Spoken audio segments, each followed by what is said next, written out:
Thank you for coming here to support this remarkable organization. Now, there are not many organizations that are dedicated to seriously fighting corruption. Not many.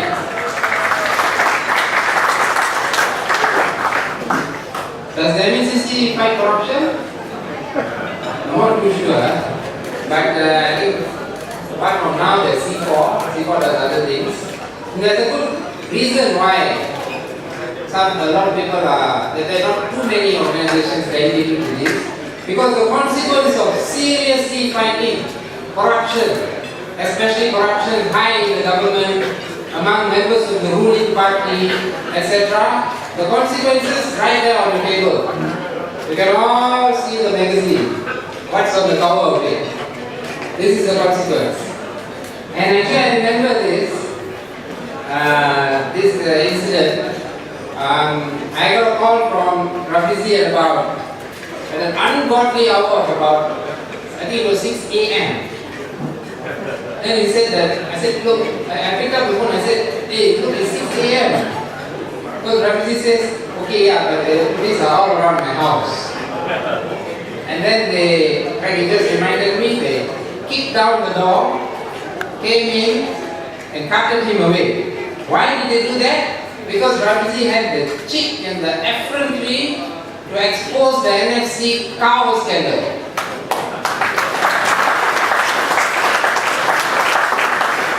That, of course, is a terrible crime to expose the cow scandal. Therefore, Rafizi was, like the criminal, brought to court because it's a terrible crime. And I remember when I reached the courthouse, and they'd already brought him there, he was still grinning. I don't know what it takes to get the grin off, but he was still grinning as they brought him in to the courthouse. He's got many other cases against him.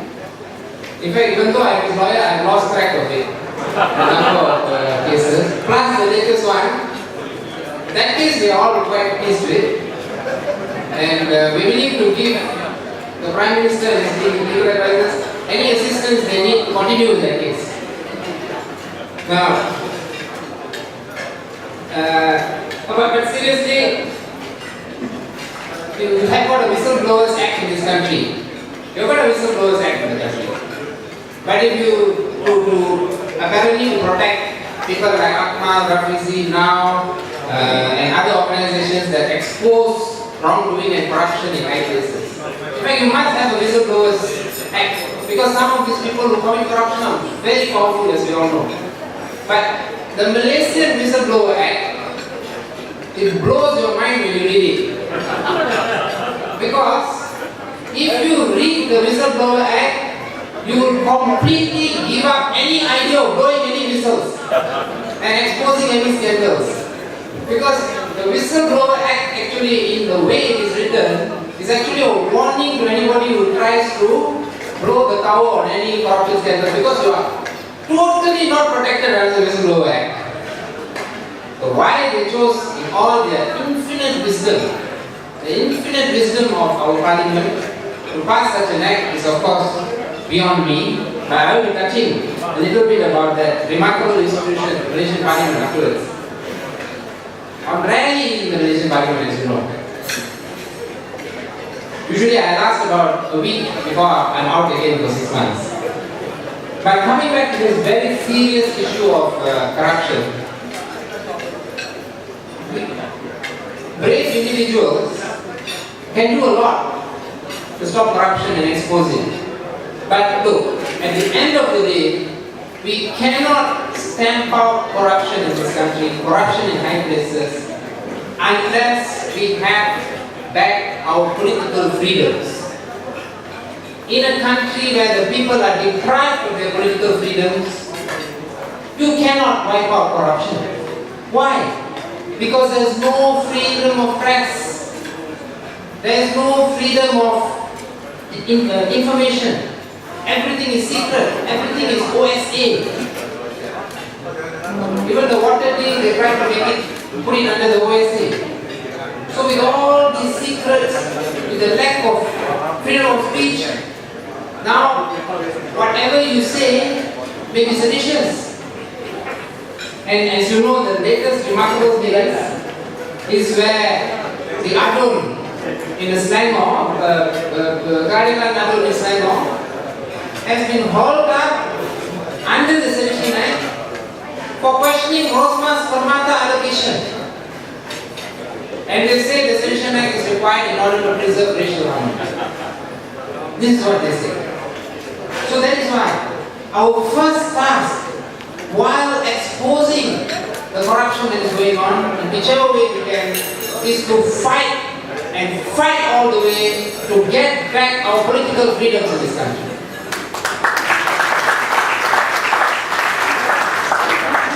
Now, you cannot hope on the ruling party to restore those freedoms. Their promises can never be trusted. Have you ever seen anyone who decides to break a promise and then does it in front of thousands of people in a hall, broadcasts it live on television, and does all this in order to come to the public and say, I am breaking the promise I made 2 years ago? Who publicizes the fact that they are going back on their word like that? Who does something like that? To us, it's not even logical. If you make a promise to the people and then you are going to break it, do you come on public television, banging the podium, standing very proudly and announcing, I'm breaking my promise? Or do you hang your head in shame? Which is the proper thing for you to do? Now, in case some of you think that I'm not mentioning who it is and which place they said it because I'm afraid of the Sedition Act, let me just name it right now. It's Najib and Amno General Assembly.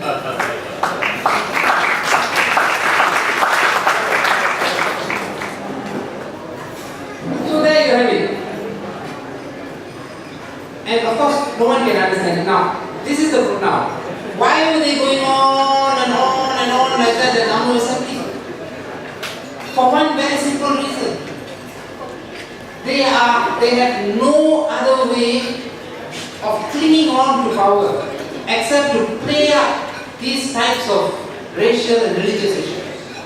This is what the Barisan Nasional has dwindled into. Nothing more than that. They have no concrete ideas.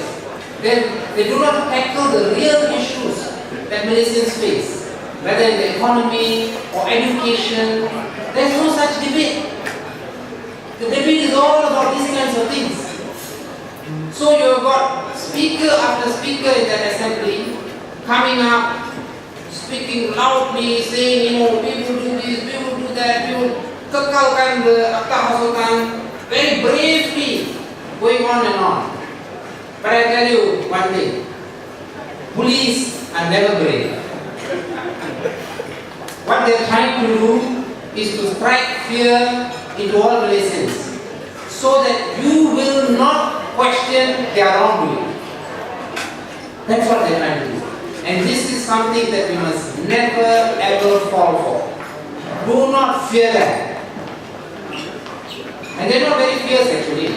I shouldn't say this. But let's take the Home Minister Zaid Hamidi. In 1998 he was in the other camp, supporting Anwar Ibrahim. Along came Reformasi, they arrested him under the ISA. He lasted exactly 3 days before he turned over and went back to Omno. I am serious, not joking. 3 days, they caught him in East Malaysia as he was fleeing away or whatever. 3 days was all he lasted. Talk, kakak, besar. And here's another story I'll tell you. I shouldn't say this, but what the heck. The other great hero, Ibrahim Ali. Let me tell you a story about Ibrahim Ali. He talks about lawan, all that kind of stuff. We will fight for. In 1974, when he was arrested under the Internal Security Act, that time he was on the same side as Anwar. They were all fighting. He was a student then, or recent student. They were fighting for the poor people in Bali, as you all remember, 1974. They were all arrested under the ISIL. Anwar, Ibrahim Ali, and all that. You know what happened to Ibrahim Ali when he was arrested under the ISIL? He cried like a baby. Yeah? He cried like a baby, and if you do not believe me, there were 2 eyewitnesses there who comforted him. You can go and ask them. Number 1, Anwar Ibrahim. Number 2, Dr. Said Hussein Ali. Okay, I've done a history for the night. Let me move on to the real stuff. So, this is the thing. Now, what really happened recently in the recent assembly is something very disturbing on a serious note. It means that the political party now has become bigger than parliament. All these decisions, whether you want to keep the Sedition Act, whether you want to amend the law, major policy decisions must be deliberated and announced in the federal parliament, not at the UMNO assembly. And this is the problem. In a lot of countries where one single party has been ruling for too long, this is what happens. After a while, the party becomes bigger than parliament. And when the party becomes bigger than parliament, the interest of the people is put behind the interest of that particular party, in this case UMNO. The same thing happened in India. If you look at the Indian experience, after independence, Congress ruled for decades. And after the first decade, even Congress strongmen were worried about the fact that Congress had been ruling too long, the socialist policies were not pushing India forward, and that there was a need for a strong opposition in India. So the Indian experience is similar to ours. They also went through that. But the great difference is that in India, despite all these problems, and of course now we know that they have clearly got a 2, even 3-party system. But in the Indian experience, never did they take away the people's fundamental rights such as freedom of speech, freedom of the media and other things. There was a brief period under Indira Gandhi in the 70s when she brought in the emergency and all that. But they preserved those fundamental rights. Now you can see, despite all these problems, the poverty and all, it is a good working economy.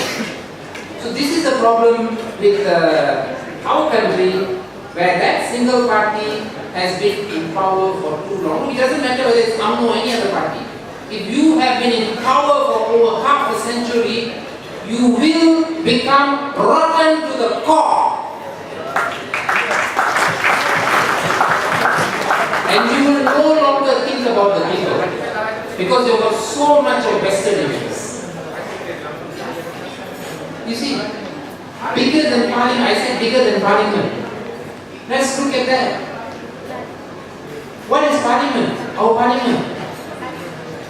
I said this at the last session of parliament, and they suspended me for 6 months. You know what I said? What terrible thing that I said, that I could have 6 months? I said parliament is a rubber stamp. 6 months suspension for that. But if you look at the Pakistan National MPs and all that, you know the kind of things that they say. You all have seen it. Complete craziness.